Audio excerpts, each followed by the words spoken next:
und Servus bei einem neuen Video von mir. Ich bin heute in Eisenerz unterwegs, in der Steiermark, und möchte dir die Burgkirche St. Oswald zeigen und dir ein wenig die Geschichte von ihr erzählen. Wenn dich das interessiert, dann bleib dran. Also, los geht's!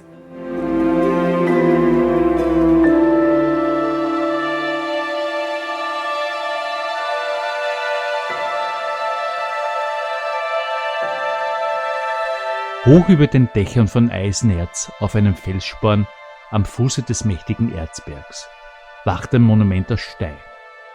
Die Pfarrkirche St. Oswald, im Volksmund als Waldekirche genannt, ist sie nicht nur ein Gotteshaus, sondern eine Festung.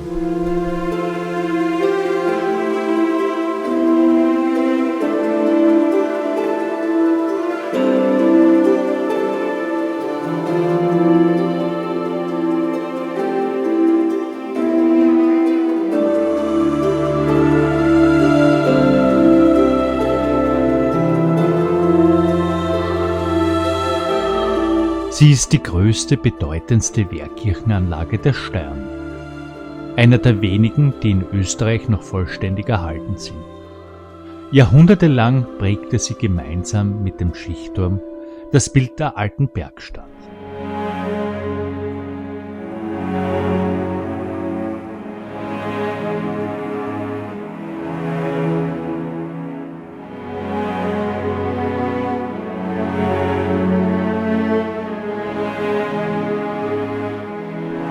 Ihre Mauern erzählen von Kaisern und Bergknappen, von Kriegsgefahr und tiefem Glauben.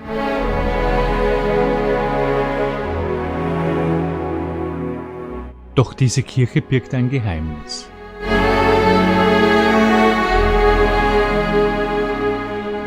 Ein Rätsel, das fast 500 Jahre lang in Stein gemeißelt und doch übersehen wurde. Eine verborgene Botschaft aus einer Zeit des Umbruchs, der erst vor kurzem entschlüsselt wurde und die Geschichte dieses Ortes in einem völlig neuen Licht erscheinen lässt.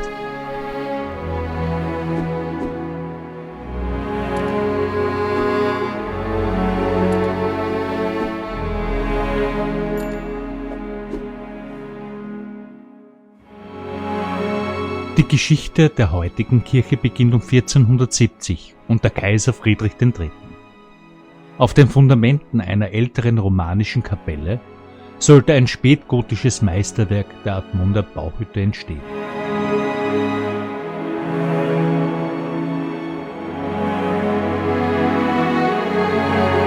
Die drohende Gefahr durch die Türkeneinfälle veranlasste den Kaiser, den Bau von Anfang an als wehrhafte Festung zu planen.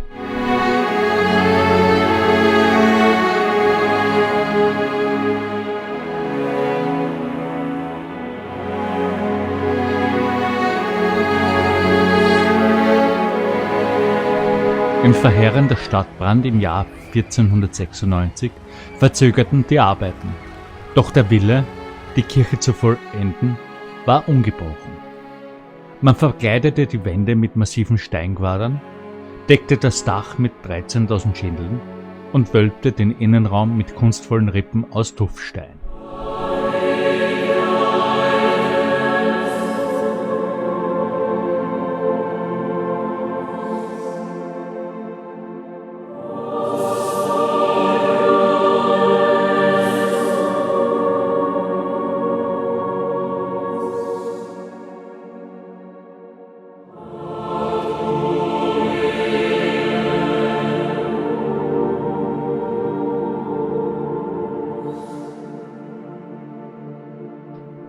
Ab 1529, als die Türken Wien belagerten, wurde die Wehranlage massiv verstärkt.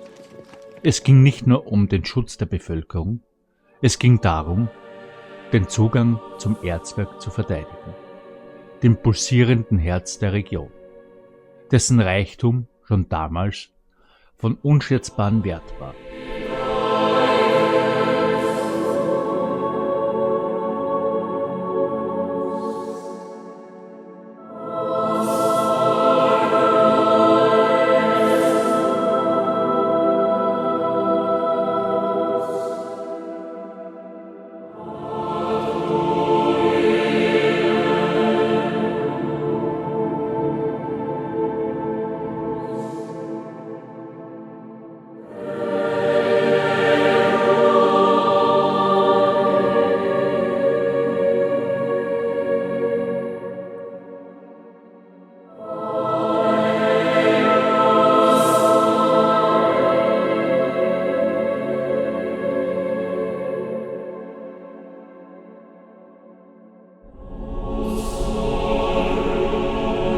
Ihre wahre Prüfung als Fluchtburg bestand die Anlage jedoch nicht gegen einen äußeren Feind. Um 1599, im Zuge der gewaltsamen Gegenreformation, verschanzten sich hier die protestantischen Bürger von Eisenerz vor den Truppen der katholischen Landesfürsten. Ein verzweifelter Akt des Widerstands, der letztlich scheiterte und die protestantische Gemeinde aus der Stadt vertrieb.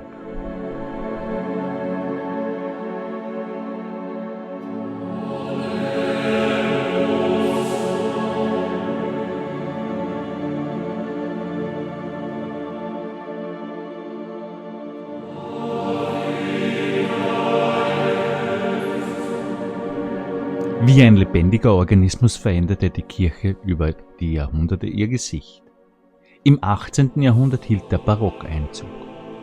Der strenge Turm erhielt eine verspielte Zwiebelhaube und das Innere wurde mit prunkvollen Altären ausgestattet.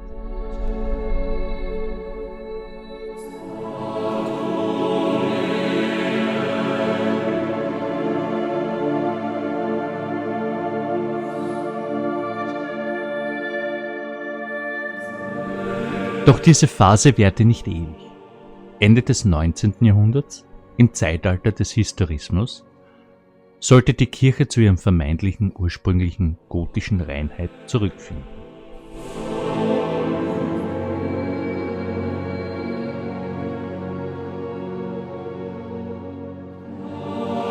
Unter der Leitung des berühmten Wiener Dombaumeisters Friedrich von Schmidt kam es zur Regotisierung.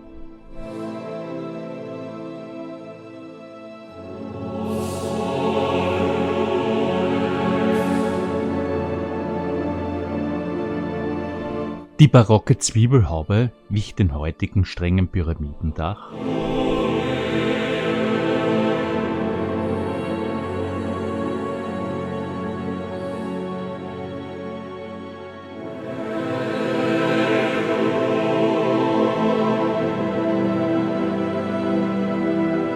Die Altäre wurden neugotisch ersetzt, ebenso die Orgel.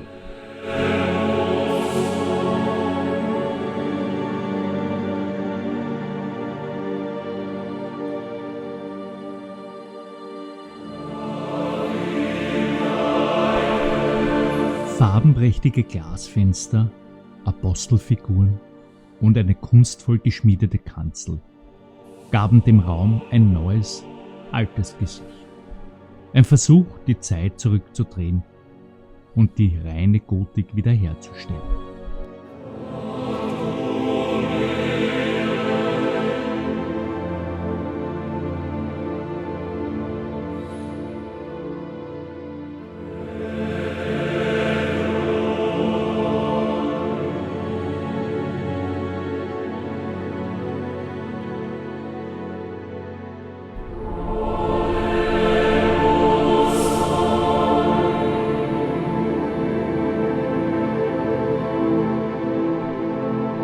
Doch ahnte man damals, dass man das größte Geheimnis der Kirche, ein Zeugnis einer ganz anderen Epoche, unangetastet ließ?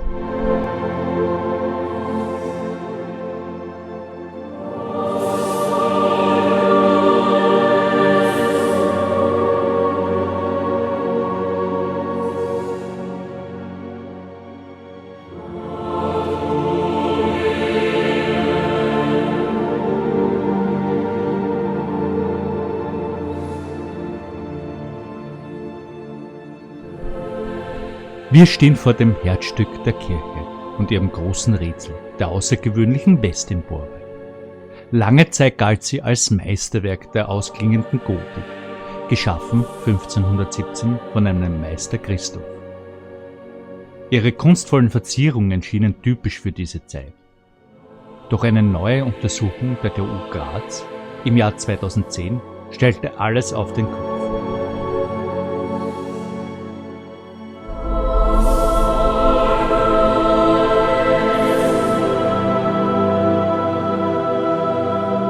Die Forscher um Professor Simone Hein erkannten, die Jahreszahl 1517 ist kein Datum der Fertigstellung. Es ist ein Denkmal, ein Verweis auf den Beginn der Reformation, auf Luthers Thesenanschlag in Wittenberg. Die Empore ist keine bloße Dekoration, sie ist eine theologische und politische Botschaft. Ein Manifest des Protestantismus, das die Gegenreformation wie durch ein Wunder überlebt hat.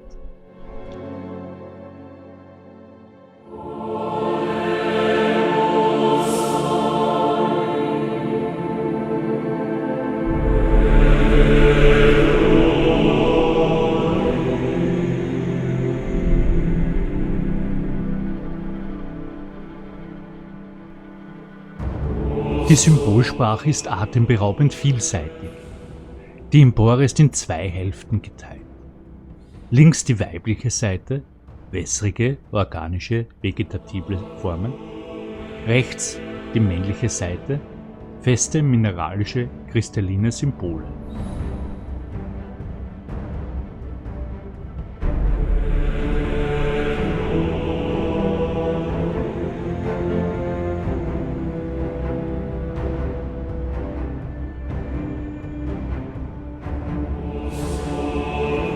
Eine dualistische Weltanschauung, die an alchemistische Lehre erinnert und vielleicht sogar andeutet, dass hier Mann und Frau predigen sollten. Ein revolutionärer Gedanke für die damalige Zeit.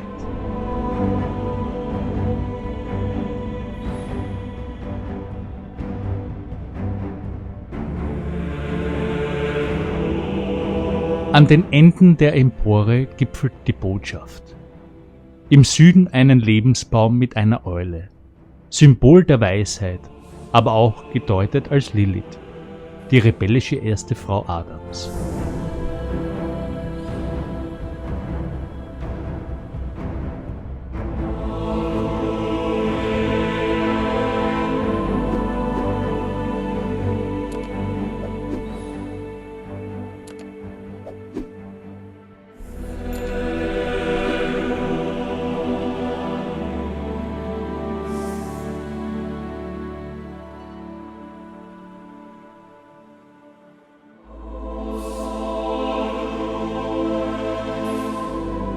Ihr gegenüber der Teufel, der die Sünden der Gottlosen auf eine Kuhhaut schreibt, eine direkte Anspielung auf das Sprichwort, das geht auf keine Kuhhaut. Es ist der Triumph des Wissens über die Sünde, der Sieg des reformatorischen Geistes. Diese Empore ist das einzige noch bestehende sakrale Monument des Protestantismus in der Steiermark, ein Schatz, der sich in aller Offenheit verbarg.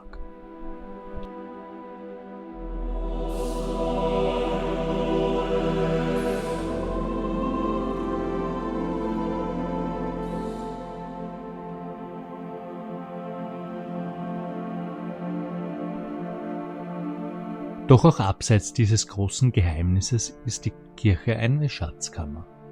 Die prächtigen barocken Altarbilder, die bei der Rekatholisierung weichen mussten, haben an den Chorwänden einen Ehrenplatz gefunden.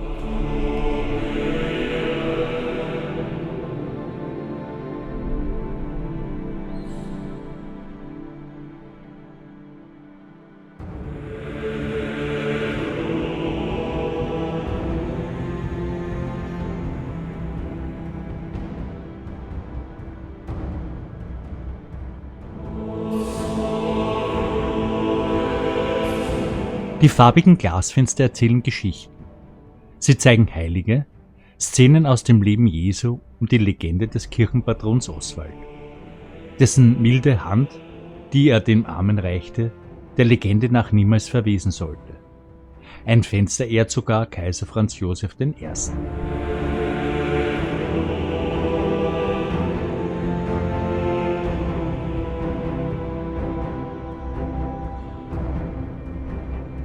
Und überall ist die Verbindung zum Bergbau spürbar, der das Leben in Eisenerz seit jeher bestimmt.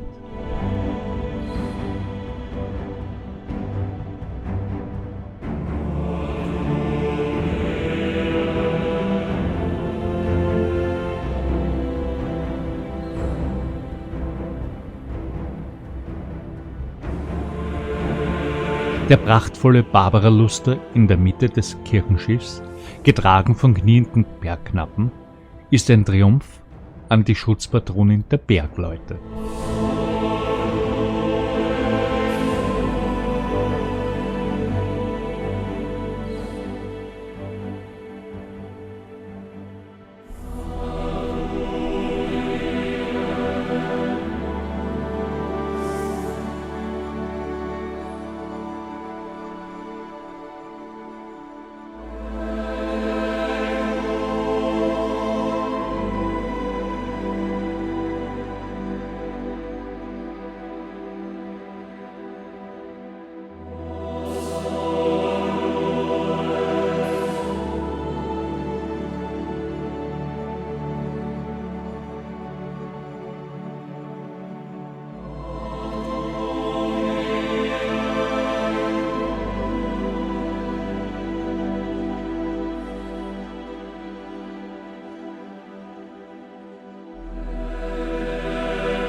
Die Pfarrkirche St. Oswald ist mehr als Stein und Glas.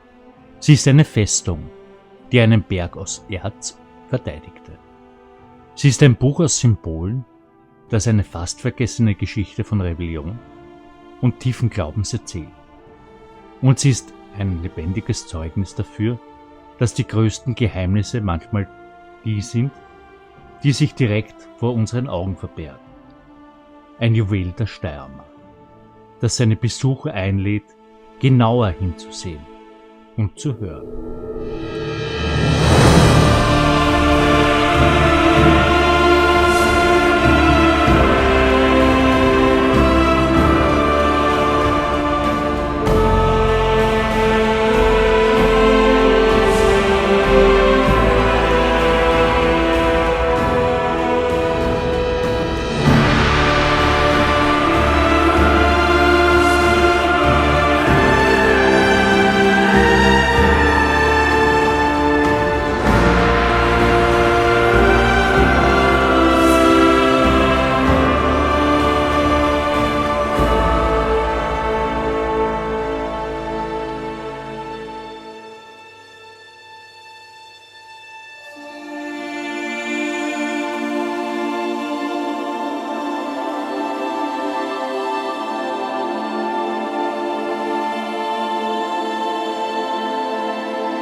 Das war das Video über die St. Oswald-Kirche hier in Eisenerz in der Steiermark.